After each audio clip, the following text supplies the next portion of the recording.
Good evening, ladies and gentlemen. Over the past 16 hours, our country has experienced adverse weather events that have impacted many citizens. We have decided to take a multi-agency approach in dealing with some of the challenges our citizens face. I am Major General Retired Rodney, the CEO of the ODPM, and I have with me this evening Mr. Kenneth Kerr of TTMS, Trinidad and Tobago Met Services. I also have with me Mr. Jerry David, the Senior Disaster Management Coordinator at the Ministry of Rural Development and Local Government. We also have Mr. Curvis, Francois, of the Trinidad and Tobago Electricity Commission, as well as Mr. Shirland Shepperd of the Water and Sewage Authority. Along with me, these gentlemen will give an indication of how our national agencies have bonded together to relieve some of the challenges our citizens have been facing, as well as to give an outlook of what can be expected over the next 24 to 48 hours. I now ask Mr. Kerr of Trinidad and Tobago Met Services to address you. Thank you, Major General. Good evening, Trinidad and Tobago. Overnight, the country experienced an adverse weather event that was driven by a tropical wave associated with strong low-level winds that came together to produce two surges of strong surface wind gusts and wind strengths. This resulted in a number of damage events because we had very strong straight-line winds being produced. Prior to last night, we were observing this tropical wave over the last 5 days, and we assessed it to not be one tropical wave that will produce significant rainfall events because it was being accompanied by this very strong surge of winds that were mostly at the upper levels or mid to upper levels. However, as the system got closer to Trinidad and Tobago, we recognized that the winds were transferring downwards to the surface, and this allowed two, what we call squall lines to develop as the system approached Trinidad and Tobago, where conditions became very favorable for this kind of event to take place. It resulted in us having to issue an early warning, a yellow level early warning last night prior to the event taking place. If we are to be honest, we did not expect the level and the strength of the winds that occurred. It's a lesson to be learned for us. However, we did place the country on alert sometime before the event took place, and we did issue this to the various agencies. And this resulted, as I said, in a number of winds that were, strong winds, that blew off a number of roofs and caused significant damage. I want to place this in context because prior to this event, we did issue an early warning that spoke to the season being wetter than usual. We did, on August 26, indicate that the first 2 weeks of September was going to be particularly wet and produce most of the rainfall for September. And we did indicate at that time that there were background features that will enhance the weather conditions and the adverse weather conditions during the first 2 weeks. And we have seen what has happened. But I just want to remind the citizens that we are in the wet and hurricane seasons, and we have seen a number of high-impact weather events thus far, and we are just about halfway. We have just come out of August, which has been particularly wet in the above-average rainfall category. And we are now going into a period where we expect that the ITCZ, intertropical convergence zone, is going to dominate. And given what has occurred so far, we expect that things are going to get worse. And therefore, we urge citizens to pay attention, to prepare. The reason why we give these early warnings is because we know when an event like the one like last night occurred, there is not sufficient time to take action.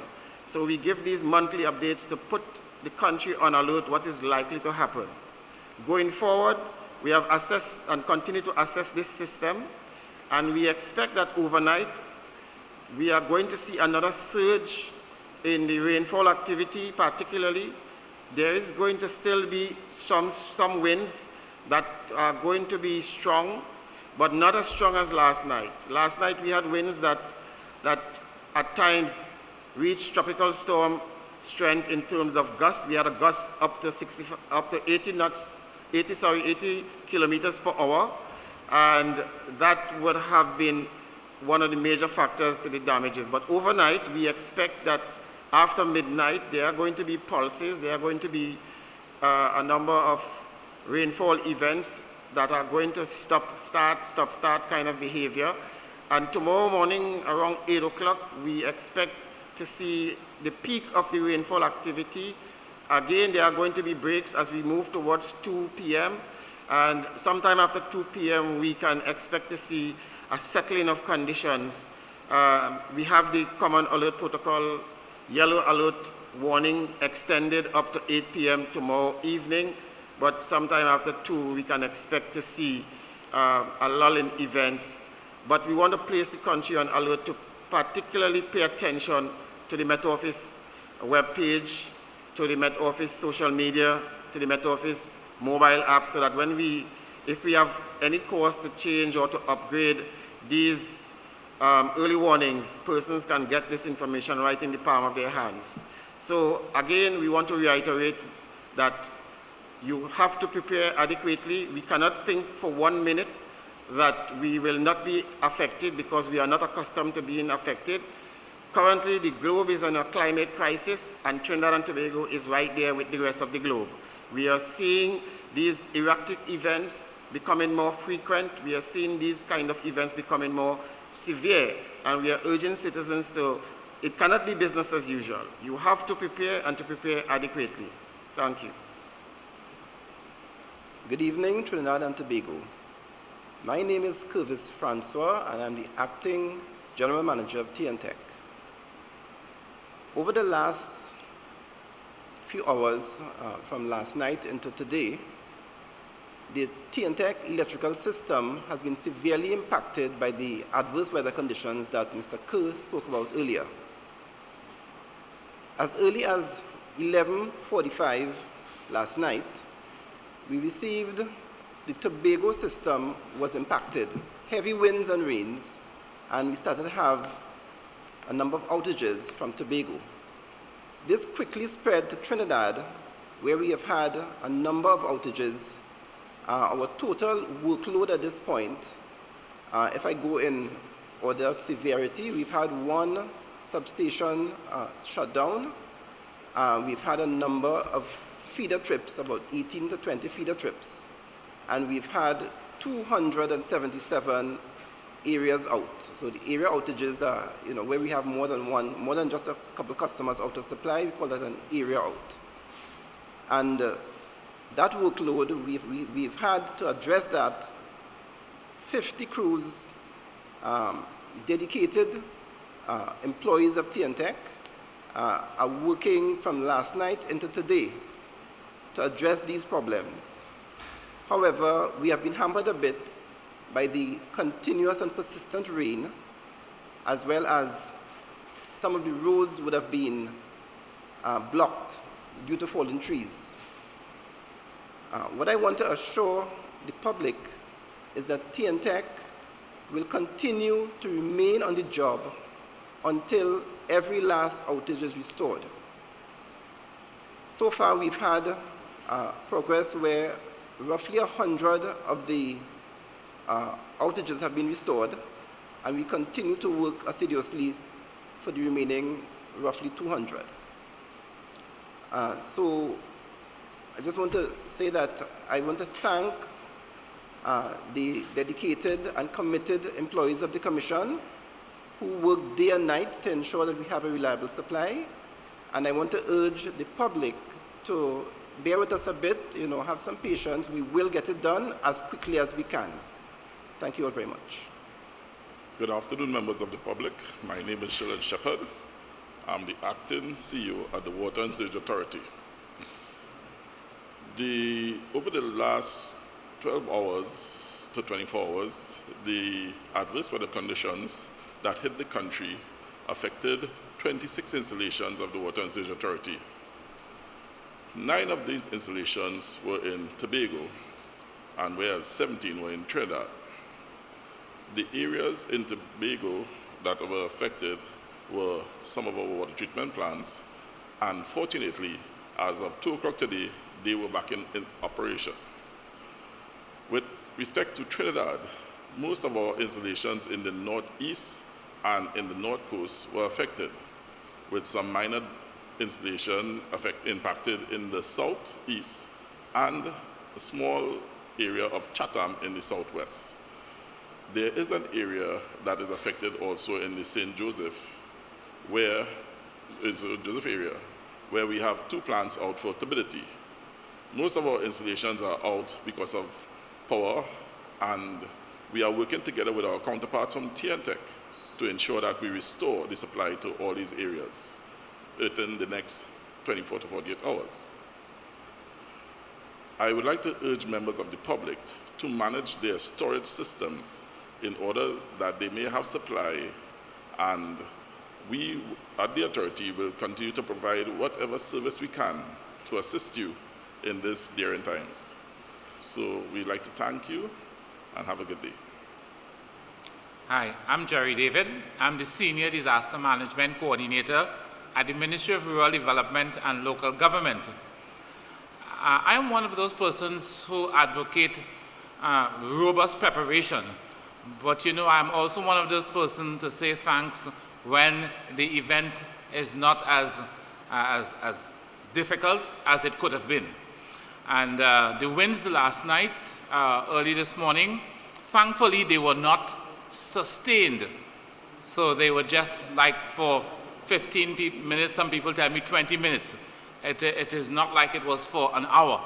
So notwithstanding that, the effects of what took place in several regional corporations is cause for concern because of the fact that the time period was so short for so much to have happened. And I see that social media is a buzz with commentary on the wind, and it's the first time many Trinidadians realized that wind could be violent, and that wind was violent this morning, and it did quite a bit of havoc in some communities. As you have heard, there's quite a lot of work that is taking place across the nation. The rain effects were first felt in Tobago just about midnight and came across to Trinidad, bringing the destruction that it would have caused over there to Trinidad. Our agencies have been up. Despite the curfew, citizens would have seen on social media some of the agencies at work. These agencies will all continue driving on beyond the curfew hours to ensure whether it is the electricity service, whether it is the water supply, whether it is to provide a tarpaulin so that someone can get some measure of comfort to rest tonight. Those things will be done. We are committed to ensuring that the members of our society are able to find some measure of comfort despite the challenging times we face. I want to again commend those citizens who would have helped their neighbors, who despite the challenge and the discomfort they face, they still had the strength and the interest to assist somebody in the community.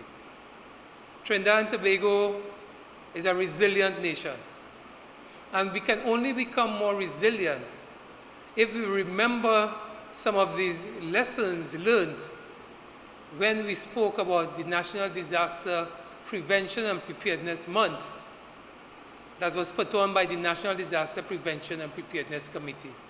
In May, in preparation for the upcoming Atlantic hurricane season, we had a month of activity. I ask and I urge our citizens, having heard from these representatives here this evening, please abide by the lessons and their thoughts that they have expressed. It is only through this approach can we become a more ready, a more resilient nation, and cause a reduction in the loss and damages that we face around this time in the year. May God continue to bless our nation. May God continue to bless us all. I thank you.